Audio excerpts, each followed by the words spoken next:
ಇವತ್ ಯಾಕೋ ಮನ್ಸು ಒಂಥರ ಕರ್ಗೋದಂಗ ಅನ್ನಿಸ್ಬಿಡ್ತು. ಇದ್ ನೋಡಿ, ನನಗೆ ಒಬ್ರು ಊಟನ ಪಾರ್ಸಲ್ ಕಳಿಸ್ಕೊಟ್ಟಿದ್ದಾರೆ ನನ್ನ ಒಂದು ಅಡ್ರೆಸ್ಗೆ. ಟ್ಯಾಟೂ ಗೋಸ್ಟ್ ಅಂತ ಹಾಕ್ಬಿಟ್ಟು ಇದೊಂದು ಏನೋ ಮೀಲ್ಸ್ ನನಗೆ ಕಳಿಸ್ಕೊಟ್ಟಿದ್ದಾರೆ. ನಾವಂತೂ ಆರ್ಡರ್ ಮಾಡಿಲ್ಲ, ಇದೇನೋ ಊಟ ಬಂತಲ್ವಾ ಅಂತ ಅನ್ಬಿಟ್ಟು ಯಾರು ಮಾಡಿರೋದು ಏನು ಅಂತ ಅಂದ್ಬಿಟ್ಟು ಮೊಬೈಲ್ ತೆಗೆದು ನೋಡಿದ್ವಿ. ಮೊಬೈಲ್ ಅಲ್ಲಿ ಒಂದು ಮೆಸೇಜ್ ಬಂದಿದೆ. ಅವರು ಒಂದು ವಿಡಿಯೋ ನೋಡ್ಬಿಟ್ಟು ನನಗೆ ಊಟ ಕಳಿಸ್ಕೊಟ್ರಂತೆ. ಏನಪ್ಪ ವಿಡಿಯೋ ಅಂದ್ರೆ, ನಾನೊಂದ್ಸಲ ಇನ್ಸ್ಟಾಗ್ರಾಮ್ ಸ್ಕ್ರೋಲ್ ಮಾಡ್ಬೇಕಾದ್ರೆ ಒಂದು ವಿಡಿಯೋ ಬಂದಿತ್ತು. ಆ ವಿಡಿಯೋದಲ್ಲಿ ಹೆಂಡತಿ ಗಂಡನ್ಗೆ ಬಾಕ್ಸ್ ತುಂಬಾ ಊಟ ಎಲ್ಲ ತುಂಬಿ ಪಾರ್ಸಲ್ ಕಳ್ಸ್ಕೊಳಿಸ್ತಾರೆ.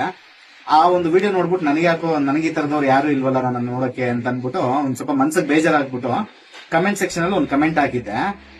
ಅದೇನ್ ಕಮೆಂಟ್ ಹಾಕಿದ್ದೆ ಅಂತ ಅನ್ಬಿಟ್ಟು ಇಲ್ಲಿ ಹಾಕಿರ್ತೀನಿ ನೋಡಿ.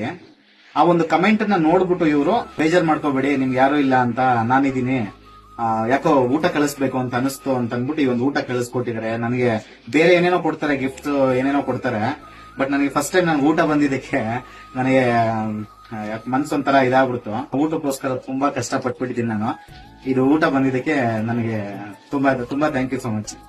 ತುಂಬಾ ಖುಷಿ ಆಯ್ತು. ನನ್ನ ಹೆಣ ಹೋಗೋವರೆಗೂ ನಿಮ್ಮ ಅನ್ನೋದ್ ಋಣ ನನ್ನ ತಲೆ ಮೇಲೆ ಇರುತ್ತೆ. ಸ್ಪೆಷಲ್ ಬೇರೆ ಏನ್ ಕಳಿಸ್ಕೊಟ್ಟಿದ್ರು ನಾನು ಅಷ್ಟೊಂದು ರಿಯಾಕ್ಟ್ ಮಾಡ್ತಿರ್ಲಿಲ್ಲ. ಈ ಊಟ ಕಳಿಸ್ಕೊಟ್ರಲ್ಲ, ಥ್ಯಾಂಕ್ ಯು ಸೋ ಮಚ್.